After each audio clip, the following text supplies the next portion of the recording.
Welcome back and thank you for choosing KTN.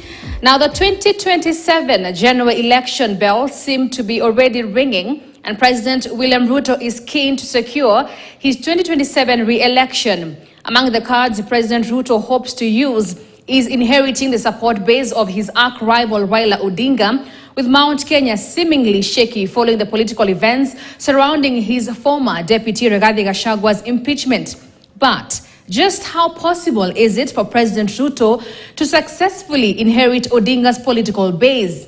Bramwell Bwire reports. The question of whether President William Ruto will inherit Raila Odinga's stronghold is a focal point of speculation even as the nation approaches the next election cycle.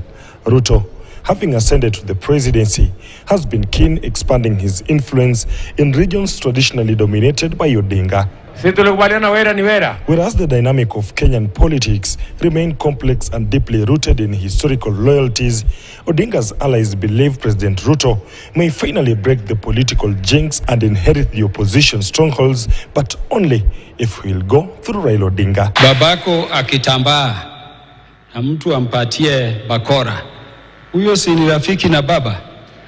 Yeah, the only request, Your Excellency, is that before he goes to Addis Ababa, he will come to Homa Bay and he will hand us over as his children to you so that you can pray together. So if I were him, I would not waste time looking for votes in Raila's traditional strongholds. And I've said this is all over the country. I will then spare all my energy and reach out to Raila Amolo Odinga if he needs his support for the next phase of the election. Davis Okombo, a Kisumu-based political analyst, however, opines that Kenyans have come of age and they will audit the traits possessed by any leader who wants to inherit Odinga's best vis-a-vis Raila's traits that endeared him to Kenyans. Kenyans have come of age. Kenyans know what they want, and they should no longer be treated just as commodities that can be traded in political markets. The leaders need to know that people will demand for accountability, and just the fact that you are close to power, that you have executive power, that alone may not translate to votes in the new Kenya that we have. We sought answers to an unlikely event Raila Odinga loses the AUC bid.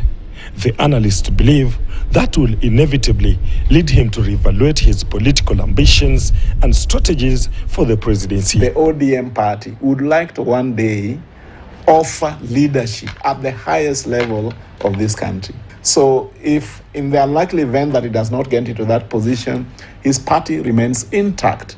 So I strongly believe he will be able to have a strong base, but the fact still remains that it would be a very hotly contested elections, because we know, and this has been demonstrated more than once, that President Ruto is also a political schemer. He knows how to play his game. The Wiper leader Kalonzo Musyoka is another challenge that Ruto must sort.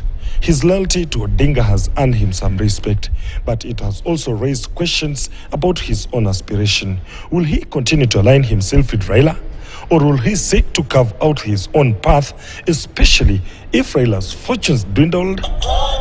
Bramwell Bwire, KTN News, Kisumu. Now, pressmen and